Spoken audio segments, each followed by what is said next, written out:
Pepe, with these constitutional reforms proposed by Morales, he's really taken on the elites in a head-on way. He's threatening their control over the gas revenues. He's threatening their control over the land. It's a really fundamental class struggle being waged in Bolivia. Does he have the strength to do this? The states controlled by the elites are demanding autonomy. There's even talk of a kind of autonomy that winds up being a sort of succession. Can Morales win this struggle? This is a very complex question. We're going to see in fact, we're going to see it in 2008.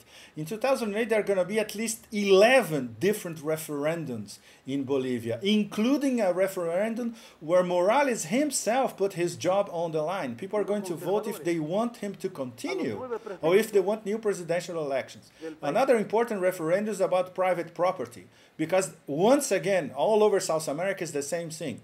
You have a bunch of very wealthy landowners, usually the same families that control land since the 16th or the 17th century, and you have masses of people who are totally excluded. In Bolivia, you have an alliance of landless peasants, the cocaleros, who are actually producing individuals. They are involved in a very traditional culture.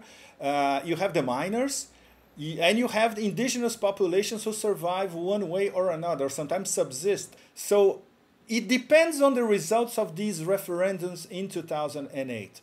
What Evo could do is to present a more coherent national development strategy, which his movement, the MAS, Movimiento al Socialismo, movement towards socialism, still does not have.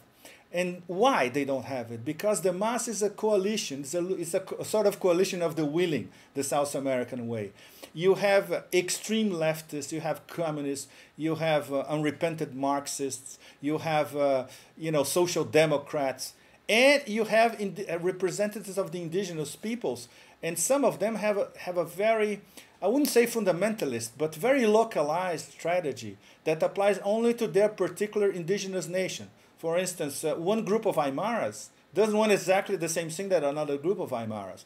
So Evo is the only person inside the MAS, the party, that is able to regiment all these different strands and currents. Pepe, if Morales wins the referendums, and he likely has the votes, will the elites accept the results of the referendum? And if they don't, does Morales have an army that can impose a law over these states?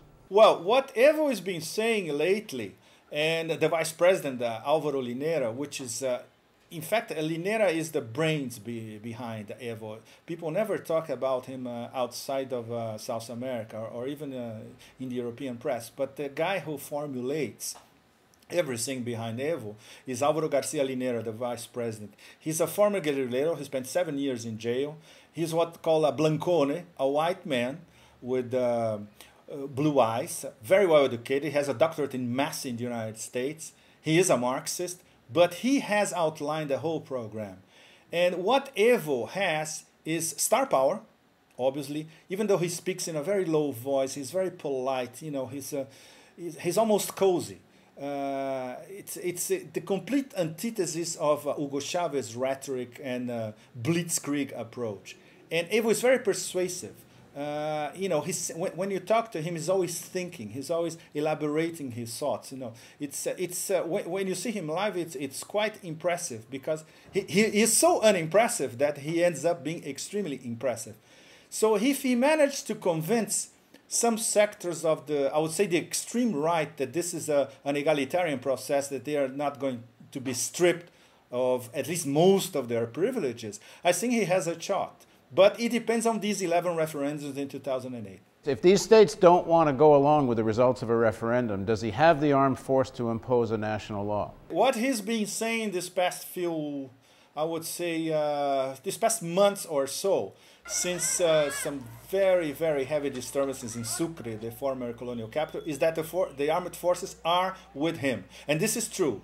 And another important factor is that at the recent Mercosur, the South American Common Market Summit, all the governments they pledged their allegiance to legality and to Evo Morales' government. And this means, of course, the support of the armed forces. And this includes even associate members of the Mercosur, like Chile, which had enormous border problems with Bolivia recently as well. So if there's a legal referendum that's won by a popular and fair vote, and if these states don't want to respect the results of this, and if there actually is the need for some kind of armed force, you're saying it's possible that other Latin American states might support Bolivia's army in this? Yes, absolutely. I would say straight away that Hugo Chavez would support Bolivia and the government and Evo. And Lula, of course, in Brazil would support Evo as well.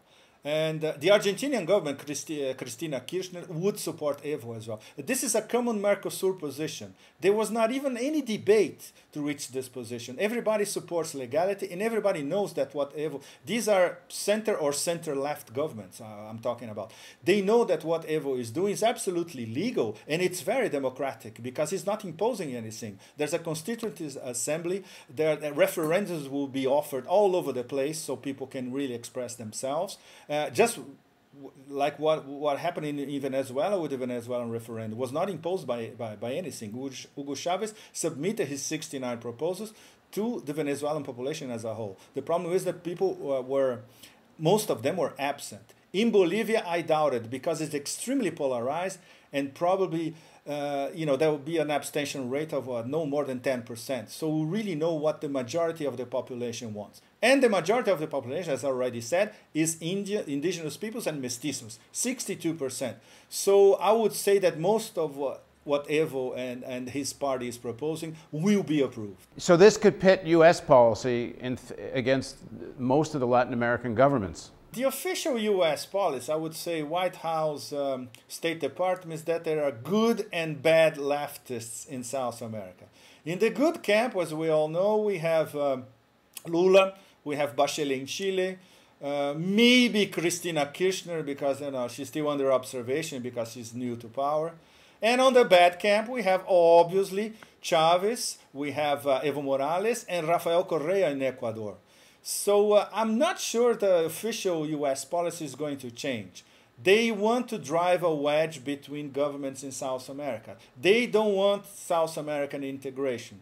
They want free markets for U.S. multinational corporations, as everyone in South America knows. But what I'm getting at is specific. I'm saying if Morales wins the referendum, and the conflict gets even more heated inside Bolivia, and the Latin American governments support Morales, and the U.S. has sided with the elites, it would put the Americans in a very difficult situation, opposed to all the major elected legal governments of Latin America. Well, that will be clear to everyone, not only Latin America, but to the rest of the world, where the true agenda of the U.S. lies.